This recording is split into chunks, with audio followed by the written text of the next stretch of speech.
today I have baking. I haven't done a baking video in a while.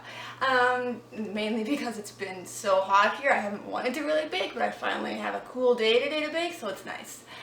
So today I am going to be baking carrot muffins for you. This is a really good carrot muffin recipe. I've tweaked it over the years because it just didn't work for me, and I tried different things and I finally got it right about a year ago, I think now. But it's a really good, simple, easy recipe from, well, I think it's easy at least. I don't know about you, but I don't think it's too complicated for the most part. But I really do love this recipe and I'm excited to share it with you guys today. So let's just get right to this. And there we go. So first we're going to be mixing our dry ingredients together. And so for that we need flour. Now I am making this recipe usually yields 12 muffins. I double it because I like to make a good amount of muffins, and then I freeze them afterwards and I don't have to bake for a while. So for this recipe, what I'm doing right now, I've got measured it out for 24 muffins. So there's 2 cups of flour. And we have 160 mLs, which is 2/3 of a cup of brown sugar. And we have a teaspoon of baking powder, baking soda, and cinnamon. And so all of these can be mixed together now. Now I would not suggest sifting this because of the brown sugar. Brown sugar doesn't really sift that well. So for this, if you wanted, you could like sift the flour, baking soda, baking powder, and cinnamon together, and just add the brown sugar after. But for me, I just find if you mix it really good together like this, it comes basically the same result. It's not much different. So it's really important you do this one by hand. You don't want to use a mixer, because if you try to do it with a mixer, it's just going to go everywhere because there's no liquid in it, right? So spilling a little bit over the edges of the bowl here. That's okay though, it's not the end of the world. Got a few clumps of brown sugar because I packed it really well. Always pack my brown sugar really well when I measure it, because that's what I find most recipes require. Such a chunk of cinnamon looks like there. Nice. This is pretty well mixed now. Now that we have all that mixed together, we're going to put it to the side for now, because now we're going to mix our wet ingredients in the mixer. And for the wet ingredients, we have our eggs.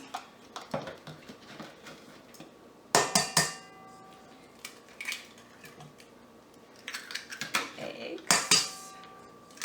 Make sure you don't get any shells in there. We have our oil. Yeah, it's half a cup of oil. And then we have our carrots. Very important, carrots. I have a cup of carrots here. Obviously shredded carrots. I had shredded them pre. And then the last ingredient was the trickiest ingredient actually I had with making these. And because mainly the recipe that I got had crushed pineapples and juice in the recipe. Now I'm not a fan of pineapples. I do not like them at all. So I was told you could substitute it. And I tried a couple of different substitutions and it didn't work until I finally found this, which is apple juice. I do half the amount of what the pineapple said. So for a cup of crushed pineapples with juice in it, so I did half that, so I have half a cup of apple juice. A little different. First time I tried it with the apples, I tried it with actual apples, like shredded apple, and it just, for some reason, the muffins wouldn't rise when I baked them, and I had a problem with that. So that's why eventually I came across the apple juice solution, and it works really well. They rise beautifully.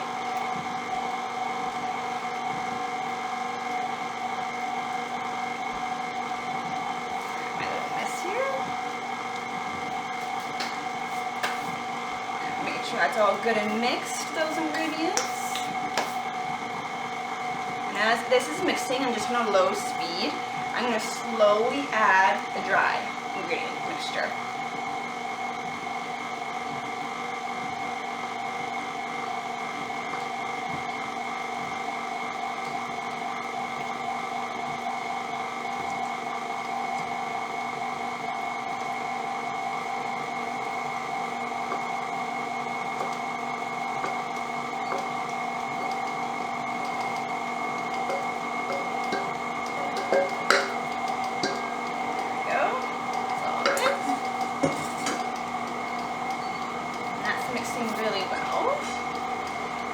Stop it here for a sec and scrape my sides. So I'm going to make sure everything gets well mixed in there.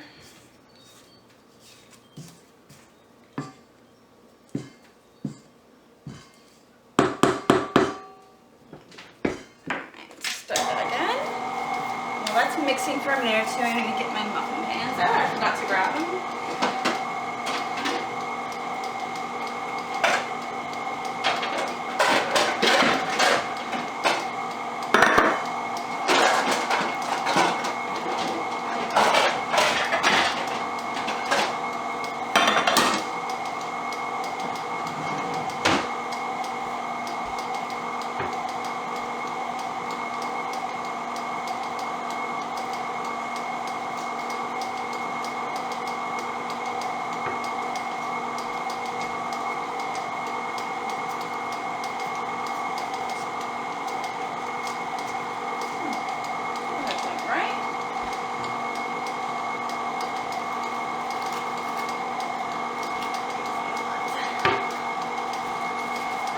Good and mixed now.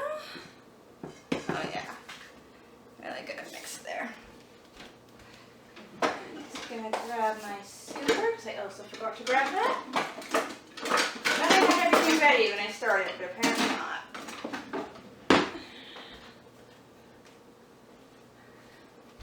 Alright. I'm just gonna quickly line these. Using some liners I had left over from a different project I had.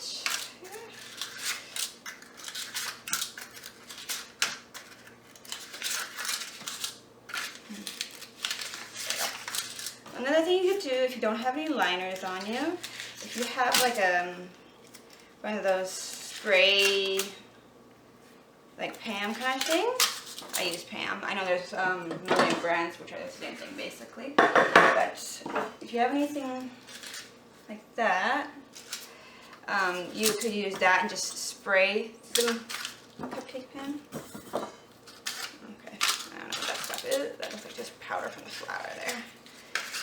For some reason, it looks like, yeah, I got my measurements wrong. Only 12 might be coming out this way. I'm not going to line this second pan because it looks like I might not need it. I'm just going to stick to my first pan. If I do find I need it, then I'll line it after. But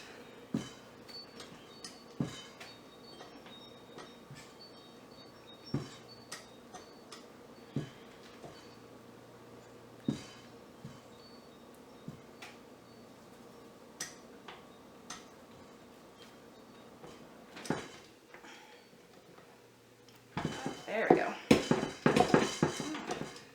It's stuck. Why is it stuck? There's some flour or something that caught it. That must have been when I was mixing in the dry ingredients. It's weird. Looks like some flour and stuff up to make them drop there. Alright. Now that I have batter in my hands, give me a sec. I gotta rinse my hands off of all the batter all over them.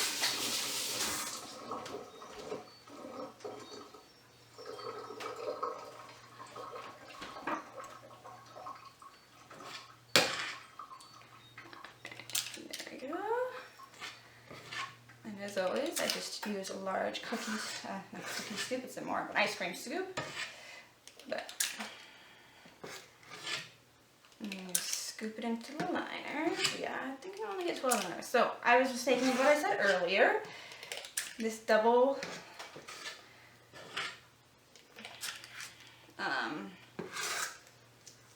yeah, it didn't make 24. This makes them 12. I was mistaken. That is my bad. I had this recipe for a long time the way I had it written. Obviously, I gotta fix that.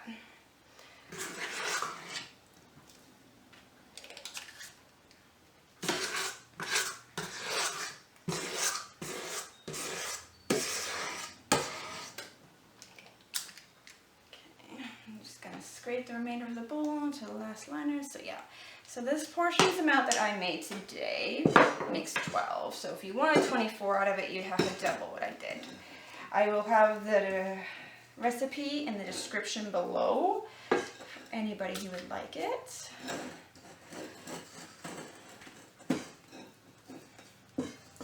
This recipe I actually have from back when I was in high school, from my cooking day classes.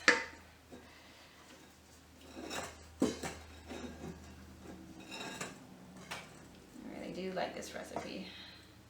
There we go. So there we go. This one's a little small, but no, that's not a big deal. If you want something that's a little smaller, that's not bad. So what we're gonna do here is we're gonna throw these muffins in the oven. Alright. I have my oven set to 400. I preheated it earlier.